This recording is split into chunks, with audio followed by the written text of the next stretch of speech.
Good evening students. अब अपने जो नेक्स्ट टॉपिक है एमसीक्यूज के लिए वो है एग्रोनॉमी क्रॉप। एग्रोनॉमी क्रॉप में सबसे पहले अपने टारगेट करते हैं सीरियल क्रॉप्स, है ना। वन बाय वन चलेंगे। Serial, pulses, oil seed, fibre crops, cash crop, fodder crops, है ना। थोड़ा सा सिस्टमेटिक रहेगा। तो चलिए स्टार्ट करते हैं अपने सीरियल क्रॉप्स के लिए। अपने सीरियल क्रॉप्स के लिए आज फर्स्ट क्विज है। सबसे पहले आसान सा क्वेश्चन है, serial word derived from which language. अनाज शब्द किस भाषा से लिया गया है, बताइए फटाफट। Serial word derived from which language, serial शब्द है वो कौन सी भाषा से लिया गया है। ए ऑप्शन है लैटिन, बी ऑप्शन है रोमन, सी ऑप्शन है ग्रीक, डी ऑप्शन है संस्कृत और ई ऑप्शन है फ्रेंच। देखिए स्टूडेंट, जो सीरियल वर्ड है वो रोमन के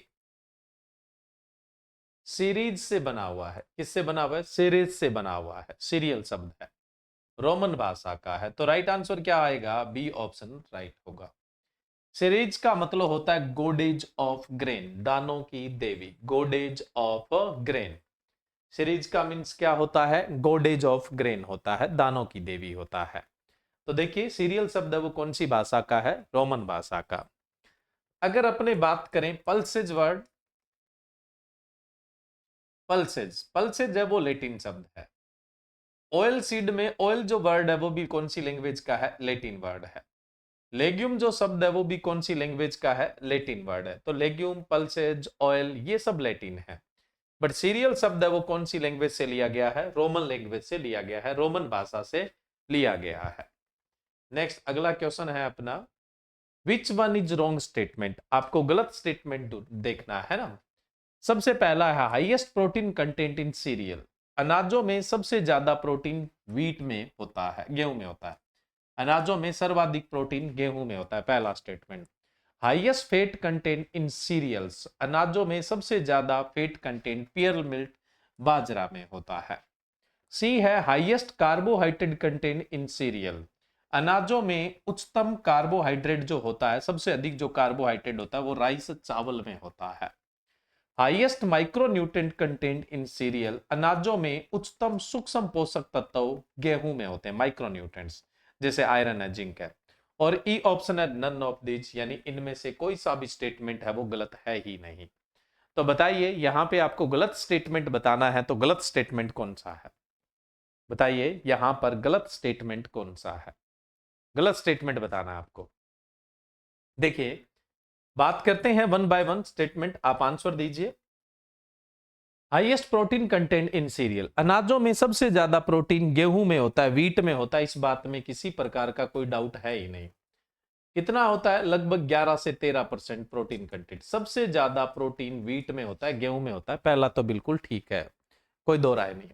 दूसरा है highest fat content in serial, अनाजों में सबसे ज्यादा जो फैट होता है वो बार्ले क्या सॉरी पियर मिल्ट में होता है, बाजरा में होता है। 4.7% होता है, राउंड फिगर में पूछ ले तो आप 5% बोलेंगे। तो दूसरा स्टेटमेंट भी ठीक है। अनाजों में सबसे ज्यादा जो फैट होता है वो किस में देखने को मिलता है? बाजरा में, पियर मिल्ट्स के अंदर देखने को मिलता है। हाईएस्ट कार्बोहाइड्रेट्स कंटेंट जो होता है, सबसे ज्यादा जो कार्बोहाइड्रेट कंटेंट होता है वो राइस में होता है, 78% होता है, बिल्कुल ठीक बात है, इसमें भी कोई डाउट नहीं है। देखो अनाजों में कार्बोहाइड्रेट की जो रेंज होती है वो 60 से 80% के बीच में होती है। कितनी होती है? 60 to 80% के बीच में होती है। तो यहाँ पे सबसे ज्यादा आपको राइस में, और राइस में भी पर्टिकुलर बात करें तो ब्राउन राइस में जो भूरा धान होता है उसके अंदर आपको सबसे ज्यादा कार्बोहाइड्रेट कंटेंट है वो देखने को मिलता है।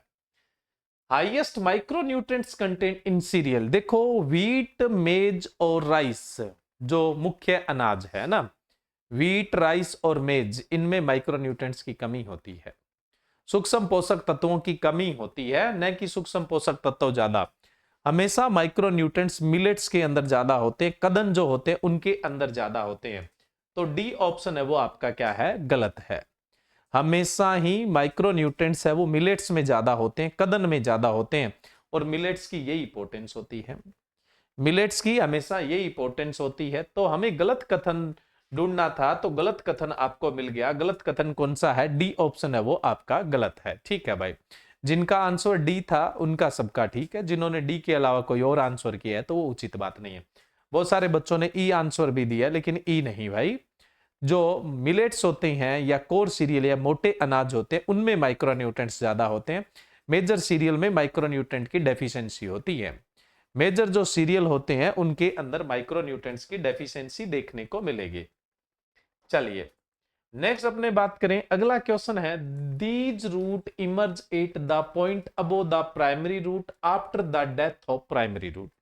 प्राथमिक जड़ों की मृत्यु के बाद ये जड़ें प्राथमिक जड़ के ऊपर बिंदु पर उभरती है। अनाजों के लिए, और ये स्पेशली चलो मैं क्लियर कर देता हूं, व्हीट के लिए बात हो रही है, गेहूं के लिए बात हो रही है। गेहूं के अंदर जो प्राथमिक जड़ बनती है उसके ऊपर से ये निकलती है, और कब निकलती है, जब प्राथमिक जड़ें खत्म हो जाती है, तो उसे अपने क्या बोलते हैं। ए ऑप्शन है सेकेंडरी रूट, द्वितीयक जड़। बी ऑप्शन है परमानेंट रूट यानी स्थायी जड़। सी ऑप्शन है क्लोनल रूट यानी क्लोनल जड़। और डी ऑप्शन है एडवेंटेज रूट यानी अपस्थानिक जड़ें। और ई ऑप्शन है ऑल ऑफ दीज। ये कह रहा है कि प्राइमरी रूट के खत्म हो जाने के बाद, प्राइमरी रूट का टाइम समाप्त हो जाने के बाद अगली जड़ें ये निकलती है। इन जड़ों को क्या कहा जाता है। देखिए जनरली क्या है, व्हीट है, जब आप उसको लगाते हैं तो उसका जर्मिनेशन 5 से 7 दिन में हो जाता है। जर्मिनेशन के समय ही एम्ब्रियो के पास से जड़ें निकल जाती है, बीज के नीचे से जड़ें निकलती है। ये पौधा निकल गया, इसके कुछ दिन बाद, लगभग 20 से 25 दिन बाद बीज के ऊपर से जड़ें निकलती है। ये जो पहले जड़ें निकली हुई थी ये प्राइमरी जड़ें हैं, टेम्परेरी रूट है ना। प्राइमरी जड़ें हैं, कैसी जड़ें हैं, प्राइमरी जड़ें हैं, जिनको आप क्या बोल देते हैं, टेम्परेरी रूट यानी अस्थायी जड़ें बोल देते हैं। और इसके अलावा इसको सेमिनल या मौलिक जड़ें भी बोलते हैं। ये इस गेहूं को शुरू के 20-25 दिन पोषण देती है, 20-25 दिन न्यूट्रिशन देती है, यानी सीडलिंग स्टेज में यानी पौध अवस्था में ही क्या देती है, न्यूट्रिशन देती है। पौध अवस्था में ही क्या देगी, इसे न्यूट्रिशन देगी। उसके बाद ये जड़ें खत्म हो जाती है। ये प्राइमरी जड़ें हैं, टेम्परेरी है, अस्थायी है, इसको आप सेमिनल रूट्स यानी मौलिक जड़ें भी बोल देते हैं। इसके बाद बीज के ऊपर से जड़ निकलती है, इसलिए आप इसे क्राउन रूट बोल देते हैं। क्या बोल देते हैं, इसलिए आप इसे क्राउन रूट बोल देते हैं, यानी शीर्ष जड़ें बोल देते हैं। बोनी किस्मों में ये 20 से 25 दिन बाद आती है। ड्वार्फ जो वेराइटी होती है, डे आफ्टर सॉविंग, एक्यूरेट आप 21 डेज पढ़ते हैं। कितने दिन बाद पढ़ते हैं, 21 डेज बाद पढ़ते हैं ना। और जो टॉल वेराइटी होती है उनमें लगभग ये 25 से 30 दिन में आती है। कितने दिन में आती है, 25 से 30 दिन के अंदर देखने को मिलती है। इनको आप क्राउन रूट बोलते हैं। इन जड़ों के आने के कुछ समय बाद ही वानस्पतिक वृद्धि स्टार्ट हो जाती है और बहुत तेजी से टिलर्स निकलते हैं। बहुत तेजी से टिलर्स निकलते हैं, यानी 40 से 45 दिन बाद टिलर्स आते हैं। तो अब क्या है, जैसे ये जड़ें निकलती है उस समय पौधे में जो ग्रोथ होती है बूस्ट होती है अचानक से। टिलर्स निकलेंगे, फॉर्मेटिव स्टेजेस को बोलते हैं। टिलर्स निकलेंगे आगे चल के, बहुत तेजी से वानस्पतिक वृद्धि होगी। तो ये जड़ें निकलते ही बहुत तेजी से पानी का अवशोषण और पोषक तत्वों का अवशोषण करेगी। इस वजह से इस जगह पर पानी देना बहुत जरूरी है। गेहूं में टोटल 6 इरिगेशन की जरूरत होती है, 6 इरिगेशन की जरूरत होती है, 6 सिंचाई की।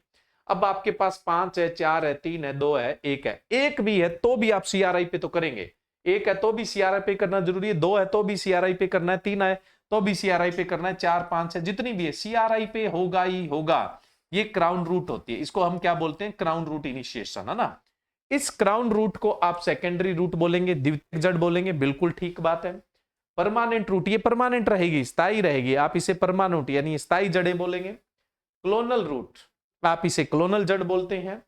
एडवेंटेज रूट आप इसे एडवेंटेज जड़ भी बोलते हैं।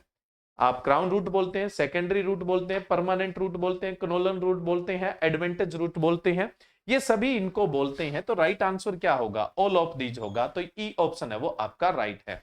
मैंने आपको साथ साथ में ये भी क्लियर कर दिया है कि सीआरआई है वो इरिगेशन के लिए मोस्ट क्रिटिकल क्यों है।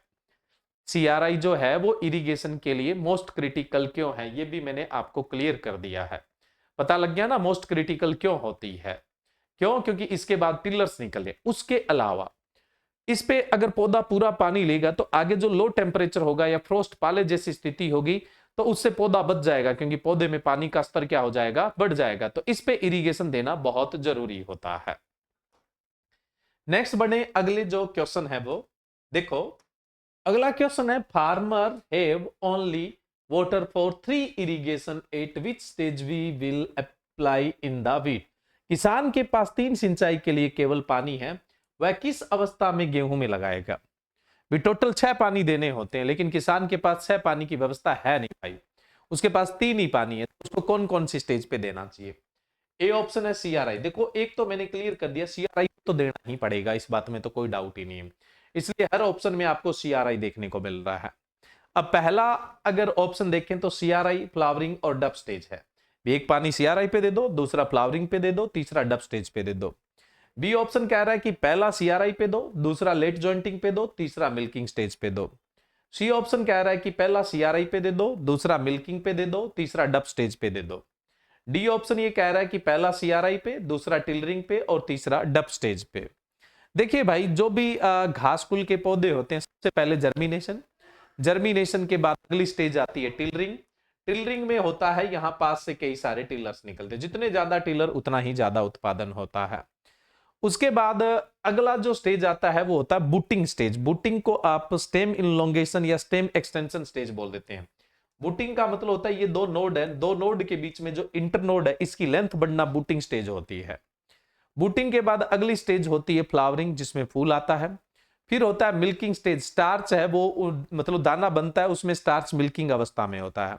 कैसी अवस्था में होता है, मिल्किंग अवस्था के अंदर होता है। फिर आती है डब स्टेज, जो मिल्क होता है वो कठोर होने लगता है, उसको डब स्टेज। और फिर उसके बाद आती है मैच्योरिटी। तो टोटल अपने जनरली क्या है, ये 6 स्टेजेस की बात करते हैं। तो अब इनमें से अगर आपके पास 3 ही पानी है तो कौन सी स्टेज पे दोगे। को सीआरआई पे दोगे, 3 पानी है तो दूसरा लेट जॉइंटिंग पे दोगे और तीसरा मिल्किंग स्टेज पे दोगे। तो राइट आंसर क्या होगा, बी ऑप्शन है वो आपका राइट होगा। बी ऑप्शन है वो आपका राइट होगा। पहला पानी सीआरआई पे, दूसरा लेट जॉइंटिंग पे और तीसरा किस पे दोगे, मिल्किंग स्टेज पे आप पानी देंगे। देखिए यहां पे आपके टोटल 6 इरिगेशन है, 6 के बारे में बताया गया है। एक इरिगेशन है तो सिर्फ आप सीआरआई स्टेज पे देंगे। 2 इरिगेशन है तो एक सीआरआई पे दे दो, एक फ्लावरिंग पे दे दो। अगर आपके पास 3 इरिगेशन है तो एक सीआरआई पे, एक लेट जॉइंटिंग पे और एक मिल्किंग स्टेज पे दे दो, अभी जो क्वेश्चन आपसे पूछा गया था। अगर आपके पास 4 पानी है तो एक सीआरआई पे, एक लेट टिलरिंग पे, फिर फ्लावरिंग पे, फिर मिल्किंग पे। 5 पानी है तो एक सीआरआई पे, एक लेट टिलरिंग पे, एक लेट जॉइंटिंग पे, एक फ्लावरिंग पे, एक मिल्किंग पे। 6 पानी है तो फिर आप मिल्किंग के बाद डब स्टेज पे भी दे दीजिए।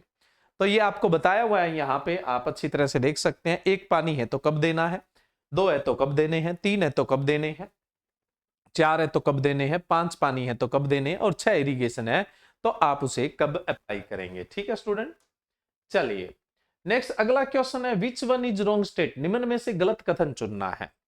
अब देखो यहां कथन किस बात के हैं, कथन ये है कि जो मोनो क्या, जो डिप्लॉइड वीट है वो कैसे डेवलप हुआ है, टेट्राप्लॉइड जो वीट है वो कैसे डेवलप हुआ है, और जो हेक्साप्लॉइड वीट है वो कैसे डेवलप हुआ है। और डी ऑप्शन है नम्न of this, which one is wrong statement, निम्न में से गलत कथन है। यानी कल्टीवेटेड डिप्लॉइड कैसे डेवलप हुआ है, कल्टीवेटेड टेट्राप्लॉइड कैसे डेवलप हुआ है, और कल्टीवेटेड हेक्साप्लॉइड है वो कैसे डेवलप हुआ है। देखो पहला ऑप्शन गौर करिएगा, ये बहुत इंपॉर्टेंट चीज है। पहले ऑप्शन में ये कह रहा है कि जो डिप्लॉइड कल्टीवेटेड वीट है, यानी द्विगुणित जो खेती योग्य गेहूं है, जिसका नाम है ट्रिटिकम मोनोकोकम, जिसको आप जनरली इनकोरन वीट कहते हैं। क्या बोलते हैं, इनकोरन वीट कहते हैं। ट्रिटिकम मोनोकोकम ये डिप्लॉइड है, इसकी खेती की जाती है ना, इसको उगाया जाता है, डिप्लॉइड है, इनकोरन वीट है, कल्टीवेटेड डिप्लॉइड है, इसका जीनोम ए होता है। अब देखो ये पहला ऑप्शन ये कह रहा है कि ये जो इनकोरन वीट है, जो कल्टीवेटेड डिप्लॉइड यानी खेती योग्य द्विगुणित जो गेहूं है, जिसका जीनोम ए है, जिसमें गुणसूत्र संख्या 2n बराबर 2x बराबर 14 है, ये डेवलप हुआ है वाइल्ड इनकोरन से, जंगली इनकोरन से। किसे डेवलप हुआ है, जंगली इनकोरन से डेवलप हुआ है, जंगली इनकोरन से डेवलप हुआ है वाइल्ड इनकोरन। और वाइल्ड इनकोरन का नाम है ट्रिटिकम बोएटिकम। छोटा है नहीं दिख रहा है तो मैं यहां लिख देता हूं ट्रिटिकम बोएटिकम। किससे डेवलप हुआ है, ट्रिटिकम बोएटिकम। ट्रिटिकम बोएटिकम का दूसरा नाम क्या है भाई, ट्रिटिकम एजिलोपोइडस। एजिलोपोइडस ये भी किसका नाम है? जंगली इनकोरन का है, वाइल्ड इनकोरन का। ये कह रहा है कि ट्रिटिकम बोइटिकम जो है, जो जंगली इनकोरन है, उसमें हुआ प्राकृतिक म्यूटेशन। क्या हुआ? प्राकृतिक म्यूटेशन। और उसका हमने कर लिया सिलेक्शन, और वो सिलेक्शन था ट्रिटिकम मोनोकोकम, जो एक कल्टीवेटेड इनकोरन वीट है जिसका जीनोम क्या है? ए है। तो ये ट्रिटिकम बोइटिकम है, इसका भी तो जीनोम क्या है? ए ही जीनोम है। इसमें म्यूटेशन हुआ, नेचुरल म्यूटेशन हुआ, और ये जनरली मतलब उसके बाद सुधर गए इसमें गुण, और हमने इसको सिलेक्ट किया और इसकी खेती करने लगे। तो ये कह रहा है कि डिप्लॉइड तो ऐसे डेवलप हुआ। डिप्लॉइड तो इस प्रकार से किससे डेवलप हुआ है? ट्रिटिकम बाइटिकम से डेवलप हुआ है। फिर ये कह रहा है कि टेट्राप्लॉइड जो कल्टीवेटेड है, यानी ट्रिटिकम डाइकोकम की बात कर रहा है। किसकी बात कर रहा है? ये ट्रिटिकम डाइकोकम की बात कर रहा है। अब ट्रिटिकम डाइकोकम है, ये क्या है? टेट्राप्लॉइड है। कैसा है भाई? टेट्राप्लॉइड है। इसमें क्रोमोसोम नंबर 28 होते हैं। नहीं दिख रहा है तो मैं लिख देता हूं ट्रिटिकम डाइकोकम। ट्रिटिकम डाइकोकम जो है ना, ये इमर वीट है। कौन सा वीट है भाई? इमर वीट है। इमर वीट तो जानते हो, भारत में भी लगता है 1% एरिया में। तो ये टेट्राप्लॉइड कल्टीवेटेड है, यानी 4 गुणित खेती योग्य है, इसकी खेती की जाती है। अब ये कहता है ये कैसे डेवलप हुआ? ये डेवलप हुआ ट्रिटिकम बोइटिकम, ये सेम है, ट्रिटिकम बोइटिकम, और इसके अलावा इसका क्रॉस हुआ एजिलोपस। किसके साथ? एजिलोपस स्पेलेटोइडस के साथ। किसके साथ क्रॉस हुआ? एजिलोपस स्पेलेटोइडस के साथ क्रॉस हुआ। जेनेरा अलग आ गया भाई इसका, तो फिर इसका जीनोम भी क्या होगा? अलग होगा।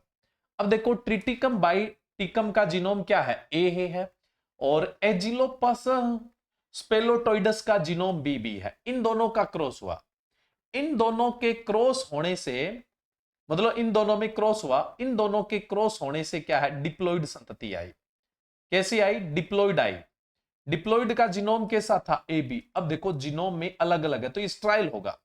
अगर फर्टाइल जीनोम होगा तो एक ही जीनोम के डबल सेट होते हैं, तभी वो फर्टाइल होता है, नहीं तो स्ट्राइल होता है। ये तो स्ट्राइल आ गया भाई, ये तो है ना। तो स्ट्राइल यहां पे डिप्लॉइड मिला। क्या मिला? स्ट्राइल डिप्लॉइड मिला, जो भी मिला, यानी ये स्ट्राइल डिप्लॉइड है। अब इसमें नेचुरल म्यूटेशन हुआ, प्राकृतिक म्यूटेशन हुआ, और डबलिंग हो गई, और इससे बन गया ट्रिटिकम डाइकोइडस। ट्रिटिकम डाइकोइडस। अब देखो डबलिंग हो गई, डबलिंग हो गई तो क्या हो गया? ये टेट्राप्लॉइड हो गया, इस प्रकार का जीनोम हो गया। ये ट्रिटिकम डाइकोइडस था। डाइकोइडस ये क्या है? डाइकोकम है, और ये बना डाइकोइडस। इसको हम जंगली इमर बोलते हैं। क्या बोलते हैं? जंगली इमर। फिर हमने इसमें जो बढ़िया था वो सिलेक्ट कर लिया, वो ट्रिटिकम डाइकोकम था। वो कैसा था? ट्रिटिकम डाइकोकम, जिसको खेती योग्य इमर कहते हैं। तो इस प्रकार से क्या है, अपना जो टेट्राप्लॉइड वीट है वो डेवलप हुआ। सेकंड स्टेटमेंट का ये कहना है। तीसरा जो स्टेटमेंट है वो ये कह रहा है कि जो ट्रिटिकम डाइकोकम है, जो कल्टीवेटेड इमर वीट है, इसका क्रॉस हुआ एजिलोपस स्क्वेरोसा के साथ। एजिलोपस स्क्वेरोसा के साथ क्रॉस हुआ। अब देखो जो अपना ट्रिटिकम डाइकोकम है, ये तो टेट्राप्लॉइड है, अभी हमने बात की। लेकिन जो एजिलोपस स्क्वेरोसा है, ये डिप्लॉइड है सिर्फ। अब इन दोनों का क्रॉस हुआ तो जनरेशन कैसी आई? A B D I. ये जीनोम की जनरेशन आई। अब ये सिंगल सिंगल है तो ये स्ट्राइल होगा। फिर इसमें नेचुरल डबलिंग हुई, नेचुरल म्यूटेशन हुआ, और नेचुरल म्यूटेशन से जीनोम आ गया ये, और इसके नेचुरल म्यूटेशन से बन गया ट्रिटिकम एसिटिवम, जो ब्रेड वीट है, यानी कल्टीवेटेड है। तो ये इस तरह से डेवलप हुआ। तो ये 3 स्टेटमेंट थे, और चौथा कह रहा है कि इनमें से कोई सा भी गलत नहीं है।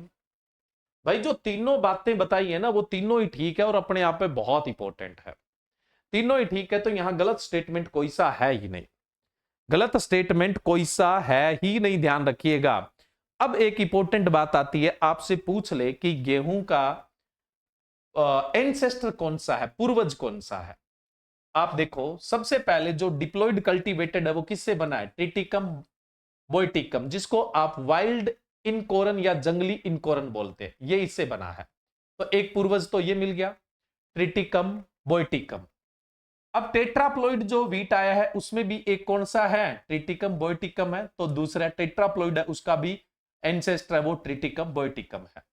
हेक्साप्लॉइड में डाइकोकम है एक, तो डाइकोकम किससे बना हुआ है, डाइकोकम ट्रिटिकम बोइटिकम से ही बना हुआ है, तो कुल मिला के इसका भी एंसेस्टर वो कौन सा है, ट्रिटिकम बोइटिकम है।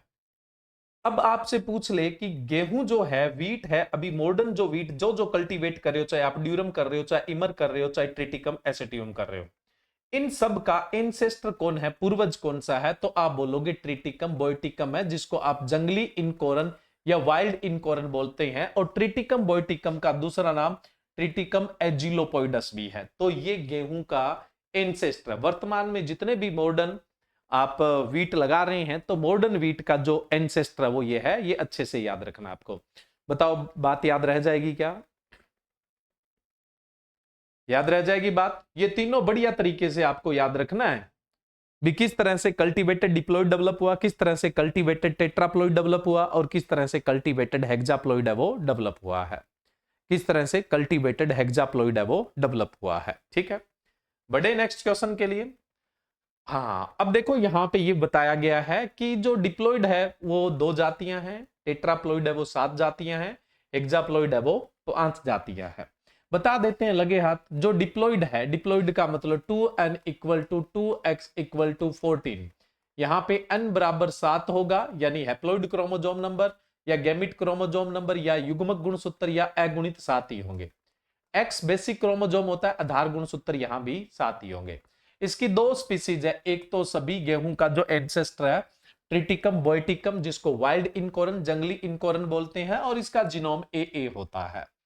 दूसरा ट्रिटिकम मोनोकोकम जो कल्टीवेटेड इनकोरन है, जो ट्रिटिकम बोइटिकम से ही डेवलप हुआ है, इसका जीनोम भी क्या है, AA है। तो डिप्लॉइड 2 है, जिसमें से एक जंगली है और एक कैसी है, कल्टीवेटेड है। फिर उसके बाद हम बात करें टेट्राप्लॉइड। टेट्राप्लॉइड में आपको 7 स्पीसीज देखने को मिलेगी। एक तो है ट्रिटिकम डाइकोइडस, डाइकोइडस है वो वाइल्ड इमर है, और जिसमें जीनोम AA और BB है, और इस वाइल्ड इमर से ट्रिटिकम डाइकोकम डेवलप हुआ है, यानी इमर डेवलप हुआ है, इसका भी जीनोम सेम ही है, AA जीनोम है।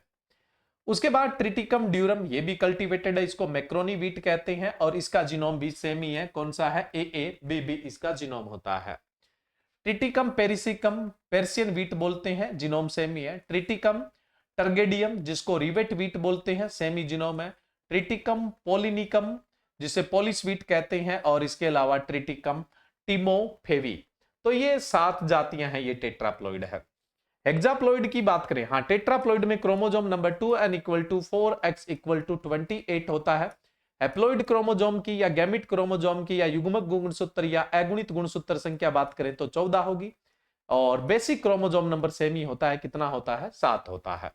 हेक्साप्लॉइड की बात करें तो 2n equal to 6x equal to 42 होगा, जिसमें हैप्लॉइड क्रोमोसोम नंबर या गैमिट क्रोमोसोम या अगुणित या युग्मक गुणसूत्र कितने होंगे, 21 होंगे, लेकिन बेसिक तो आधार गुणसूत्र तो कितने होने हैं, 7। हेक्साप्लॉइड की कितनी जातियां हैं भाई, 5 जातियां हैं।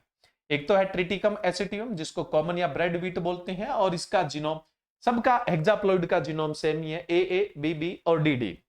एक है ट्रिटिकम कॉम्पेटिकम जिसको क्लब वीट कहते हैं। एक है ट्रिटिकम स्पेरोकोकम, इसे इंडियन ड्वार्फ वीट कहते हैं। ट्रिटिकम स्पेरोकोकम इंडियन ड्वार्फ वीट कहा जाता है इसे। एक है ट्रिटिकम स्पेलेटा और एक है ट्रिटिकम माचा।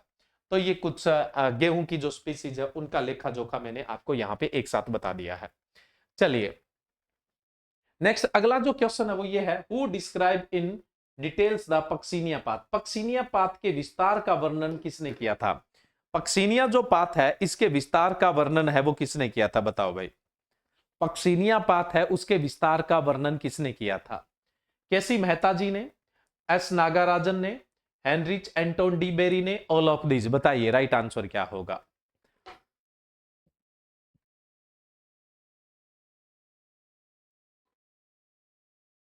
देखो हेनरिच एंटोन डी बेरी का तो रस से कोई मतलब नहीं है, इन्होंने तो पोटैटो लेट ब्लाइट पे काम किया था। किस पे काम किया था? पोटैटो लेट ब्लाइट पे काम किया गया था, और इन्हें फादर ऑफ पैथोलॉजी भी बोलते हैं, यानी पादप रोग विज्ञान के जनक भी बोलते हैं। किसको? हेनरिच एंटोन डी बेरी को। हेनरिच एंटोन डी बेरी ने तो लेट ब्लाइट जो आलू का फाइटोप्थोरा इंस्टेंस के कारण होता है उस पर काम किया था, और इन्हें आप क्या बोलते हैं, फादर ऑफ पैथोलॉजी भी बोलते हैं। ये तो नहीं है, इनका रस से कोई नाता नहीं है।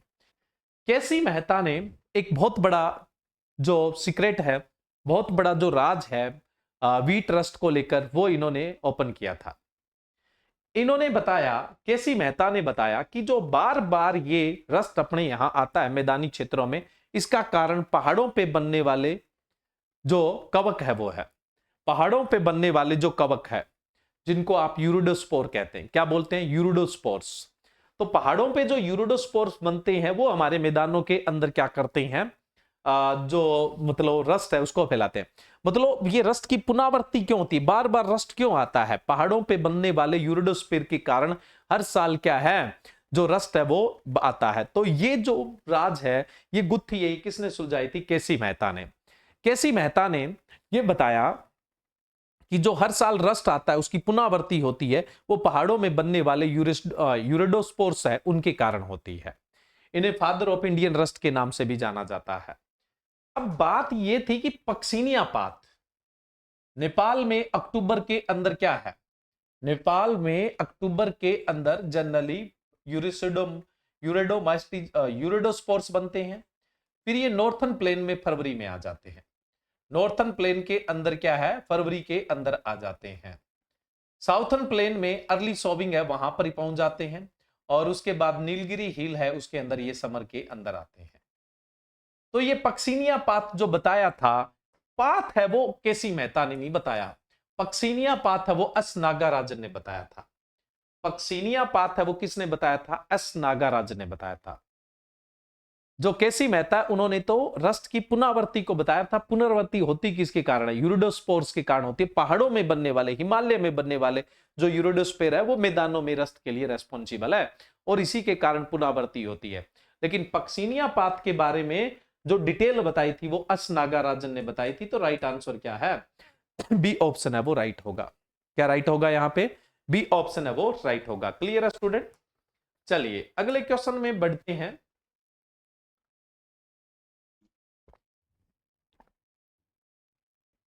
अगला क्वेश्चन है, Japanese scientist Gonjiro Inazuka develop the Norin ten. Japan के एक वैज्ञानिक थे गोंजीराव इंजुकी, इन्होंने नोरिन-10 गेहूं की वैरायटी डेवलप की है। पहला स्टेटमेंट। दूसरा है, Ford Foundation play important role in the green revolution in the world.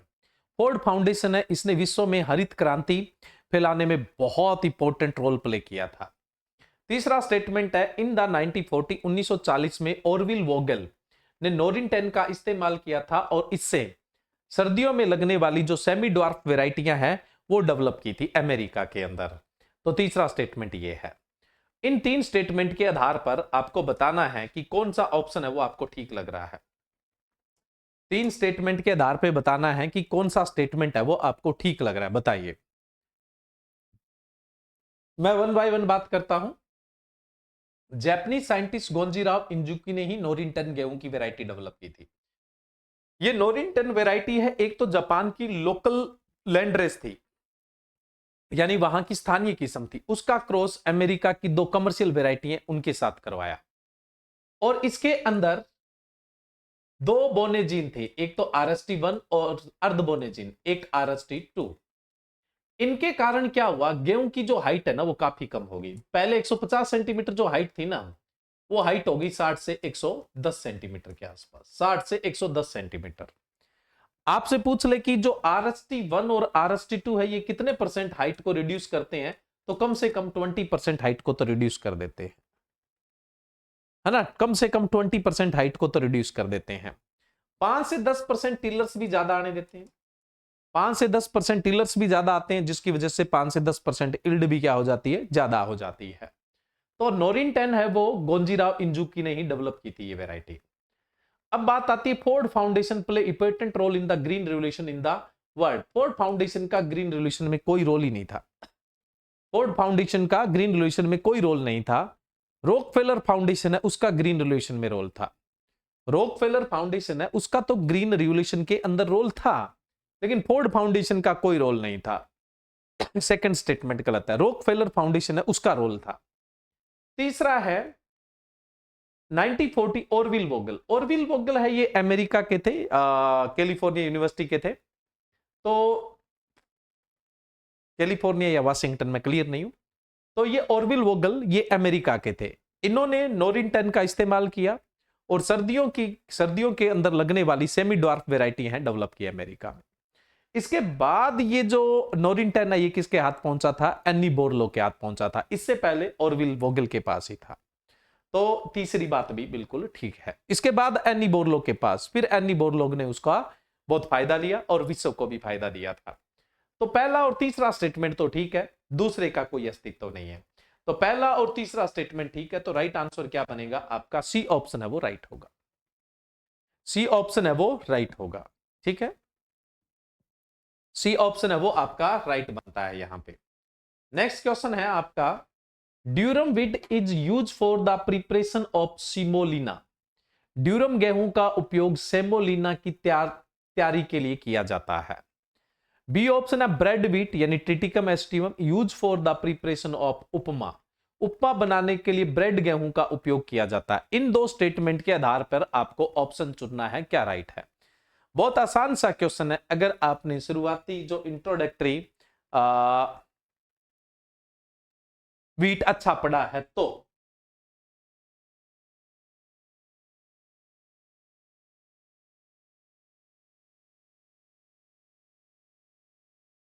बताइए राइट आंसर क्या होगा।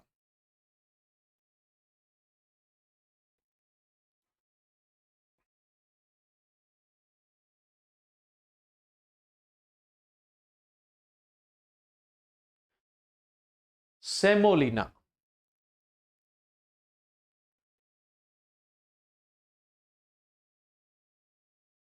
देखो सेमोलिना क्या होता है? पेल येलो फ्लावर्स होता है जो ड्यूरम व्हीट से बनता है, जिसका उपयोग हम पास्ता बनाने और पिज्जा बनाने में भी करते हैं।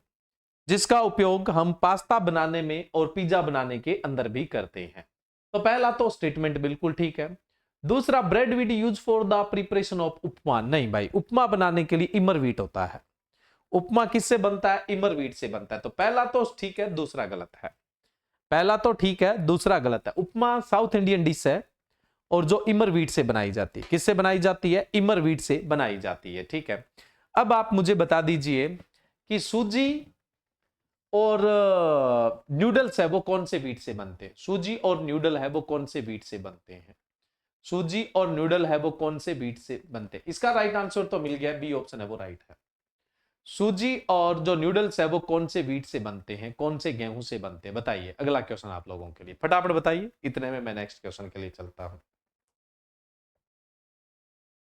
Beaten rice is also known as, beaten चावल को के रूप में जाना जाता है। चावल को भिगोया जाता है, उसको बीट कर दिया जाता है, उसे हम क्या बोलते हैं भाई? पफ्ड राइस बोलते हैं, म्यूटेंट राइस बोलते हैं, फ्लैक्ड राइस बोलते हैं, पॉलिश्ड राइस बोलते हैं? बताइए। बीटन राइस को आप और क्या बोलते हो? बीटन राइस को आप और क्या बोलते हो? ए ऑप्शन है पफ्ड राइस, बी ऑप्शन है म्यूटेंट राइस, सी ऑप्शन है फ्लैक्ड राइस और डी ऑप्शन है पॉलिश्ड राइस। पहले तो आप लोगों ने जो मैंने क्वेश्चन पूछा उसका अच्छे से जवाब नहीं आया।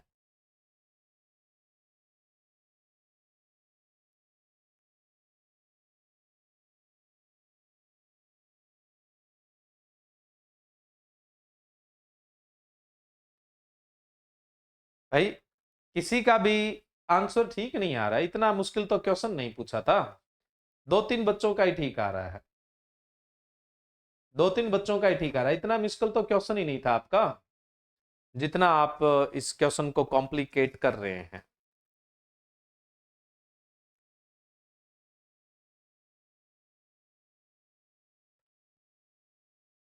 इमर व्हीट थोड़ी, मैक्रोनी या ड्यूरम व्हीट, कौन सा? मैक्रोनी या ड्यूरम व्हीट से बनता है सूजी और जो दूसरा क्या पूछा था, न्यूडल्स, है ना। मैक्रोनी या ड्यूरम व्हीट एक ही बात होती है, मैक्रोनी या ड्यूरम व्हीट। उपमा जो है वो उससे बनता, इमर व्हीट से बनता है, ठीक है। चलिए, बीटन राइस आपसे पूछा था, बीटन चावल को के रूप में जाना जाता है फ्लैक्ड राइस। किस रूप में जानते हो आप? फ्लैक्ड राइस के रूप में जानते हो। अभी बता देते हैं बहुत आसान तरीके से।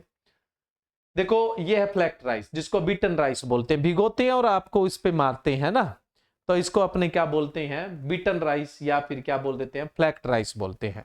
लोकल में भी स्पेशल इसके लिए वर्ड होता है, शायद कुछ शब्द यूज होता है, उसके अलावा शायद पोहे वगैरह भी इसी से बनते हैं। तो ये फ्लैक्ड राइस होता है।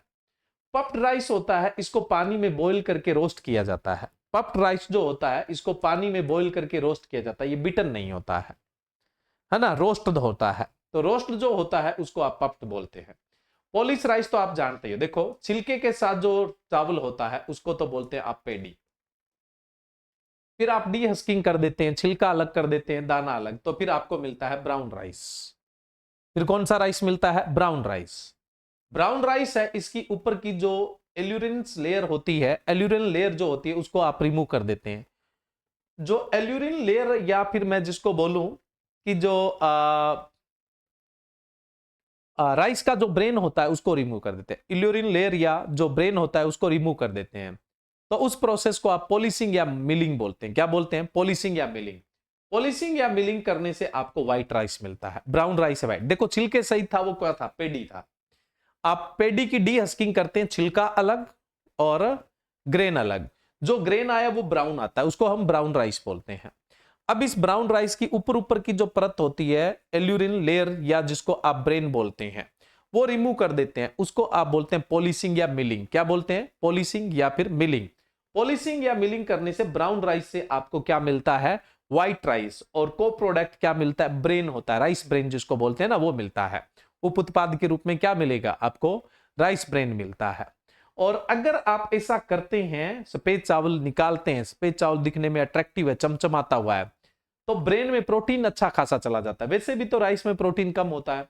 राइस में प्रोटीन कितना होता है? 6 से 8% के आसपास होता है।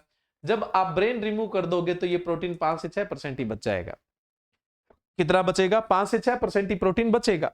आपने राइस ब्रेन निकाल दिया, राइस ब्रेन में प्रोटीन है वो चला जाता है। तो ब्राउन से व्हाइट राइस तैयार करना पॉलिशिंग है या मिलिंग है। नेक्स्ट अपने बात करें, अगला क्वेश्चन है, what is the pearling index of grain at semi hard grain? अर्ध कठोर अनाज में अनाज का पियरलिंग सूचकांक क्या होता है? देखो सबसे पहली बात तो पियरलिंग सूचकांक क्या होता है? ये ग्रेन की सॉफ्टनेस को बताता है। पियरलिंग जो इंडेक्स होता है ये क्या करता है? जनरली ग्रेन की सॉफ्टनेस को बताता है, यानी अनाजों की सॉफ्टनेस को बताता है।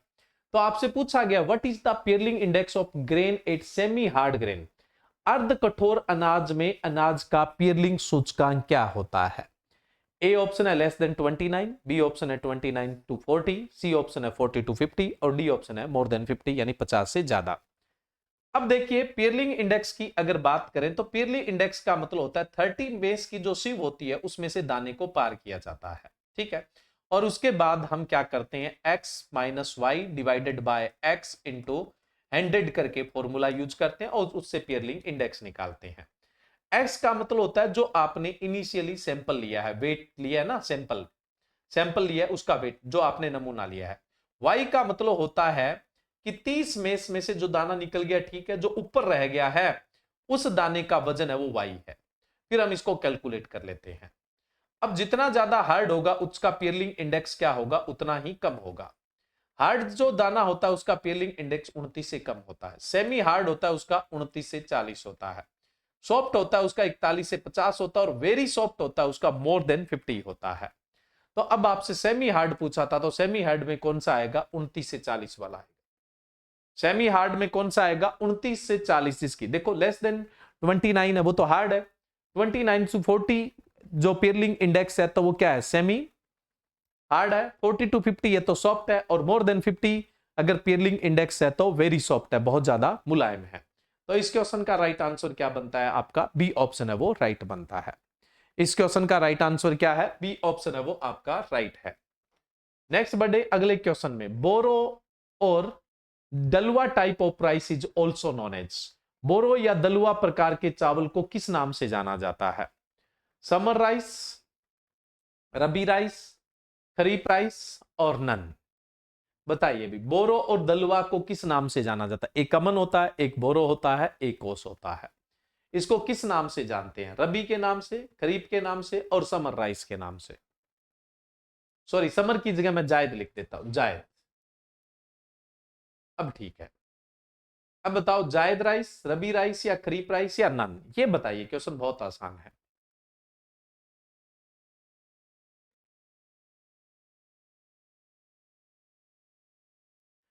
देखो चावल वाले में ही लोचा है, बाकी में तो सोविंग टाइम के आधार पे क्रॉपिंग सीजन बोला जाता है, सोविंग टाइम के आधार पे क्रॉपिंग सीजन, लेकिन यहां ऐसा नहीं है, यहां कुछ अलग है, मामला अलग है।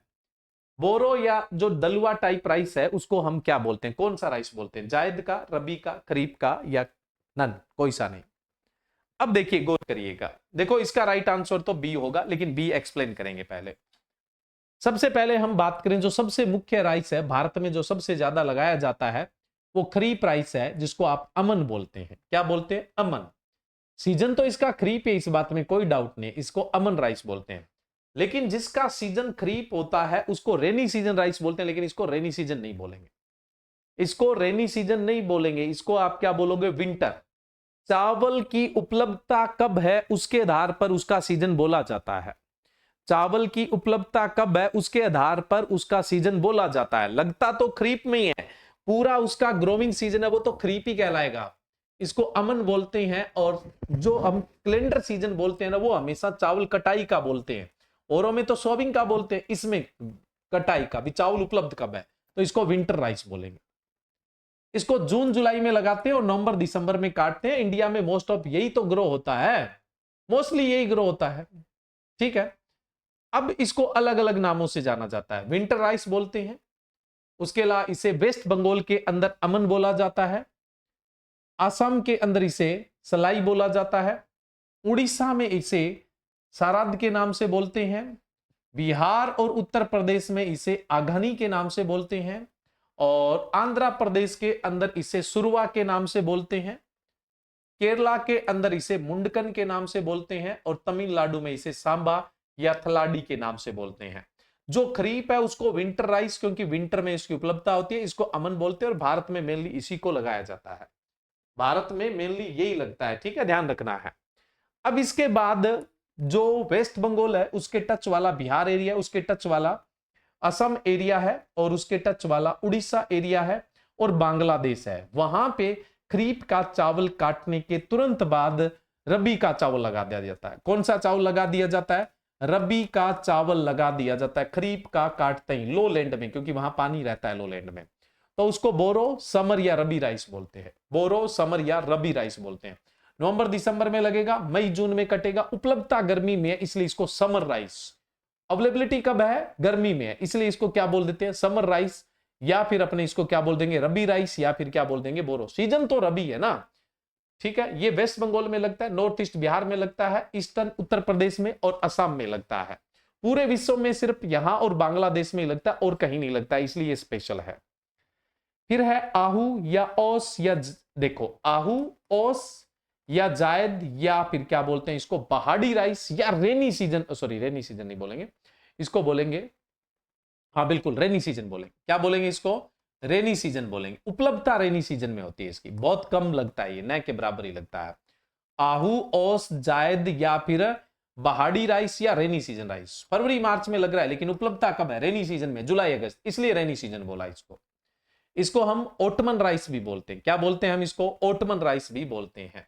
ओस भी बोलते हैं वेस्ट बंगाल के अंदर, आहू असम में, उड़ीसा में बेलाही, बिहार में बहाड़ी, केरला में विरुप्पू, और उसके अलावा हम बात करें कुरवाई कार या सोर्नवारी, ये तमिलनाडु के अंदर बोला जाता है, ठीक है। तो ये टाइम अच्छे से आपको याद रखना है।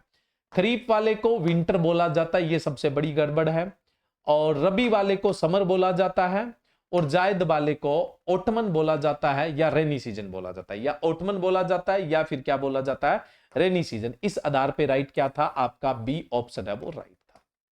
इसी को आप रबी राइस और इसी को समर राइस बोलते हैं, इसीलिए मैंने ऑप्शन चेंज किया था, इसीलिए मैंने ऑप्शन है वो चेंज किया था, ठीक है। तो आज के लिए सीरियल्स के इतने ही क्वेश्चन, अगले जो क्वेश्चन है वो अपने कल डिस्कस करेंगे, ठीक है। Okay, thank you. हाँ, क्वेश्चन कहाँ रहते हैं भाई, देखो जिनका कोर्स है उनके तो एमसीक्यूज में रहते हैं, बाकी जिनका सिर्फ स्पेशल यही कोर्स है तो उनके तो स्पेशल इसी कोर्स में देखने को मिलते हैं, ठीक है। Okay, thank you.